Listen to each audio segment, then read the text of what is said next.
গতকাল ভাটপাড়ায় তৃণমূল নেতা অশোক সাউ খুন। আজ সকাল থেকে থমথমে ভাটপাড়া, আতঙ্কে এলাকার বাসিন্দারা। গতকাল যখন নৈহাটিতে ভোট চলছিল তখন সকাল 9টার সময় আমরা যে ছবিটা দেখাচ্ছি সেটা সেই চায়ের দোকান, যে চায়ের দোকানে বসেছিলেন অশোক সাউ তৃণমূল নেতা।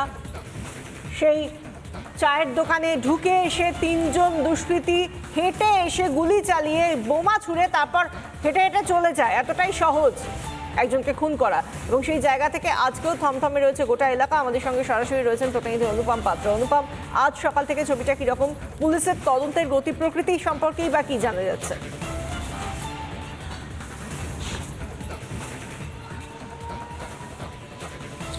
দেখো, তোমায় জানিয়ে রাখি যে ইতিমধ্যেই এই ঘটনার জন্য একজনকে গ্রেপ্তার করা হয়েছে। গতকাল রাত 9:30 পর পুলিশ জানাচ্ছে যে একজন গ্রেপ্তার হয়েছে, যার নাম কৌসার আলী।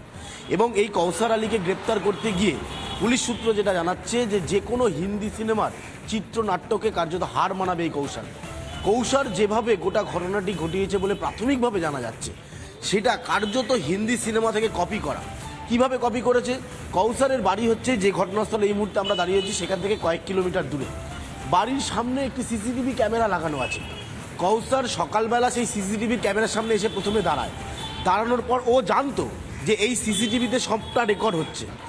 তারপর সে ঘরে চলে যায়।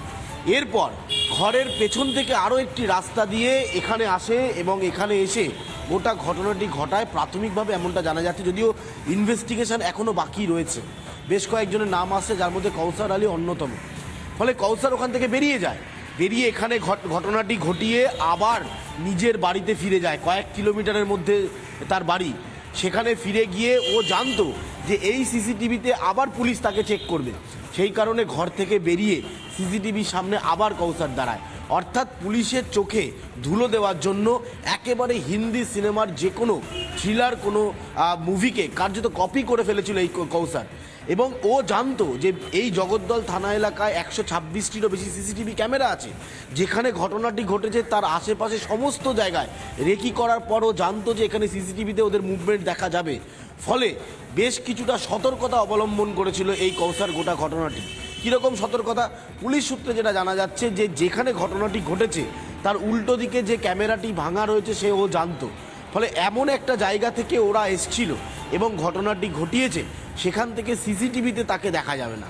কিন্তু যেহেতু সন্দেহের তালিকায় কৌসার ছিল, সেই কারণে কৌসারকে বাড়তি নজরদারির মধ্যে রেখেছিল পুলিশ। নিজের জন্য যথেষ্ট রিসার্চ করেছিল, আরএনডি করে, তারপরই রেকি করে, তারপরই সে এই কাজটা করতে এসেছিল। বোধহয় তার মধ্যে এটাও ছিল যে কত পা দূরে, 26 পা দূরে না তারাও আসবে না যখন তারা এই কাজটা করবে।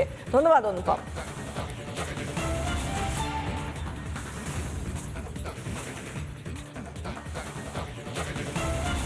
নানা ধরনের কন্টেন্ট দেখার জন্য লাইক করুন, শেয়ার করুন আমাদের ফেসবুক পেজ, সাবস্ক্রাইব করুন আমাদের ইউটিউব চ্যানেল। পাশাপাশি অন্যান্য ব্রেকিং নিউজের জন্য অবশ্যই চোখ রাখুন রিপাবলিক বাংলায়।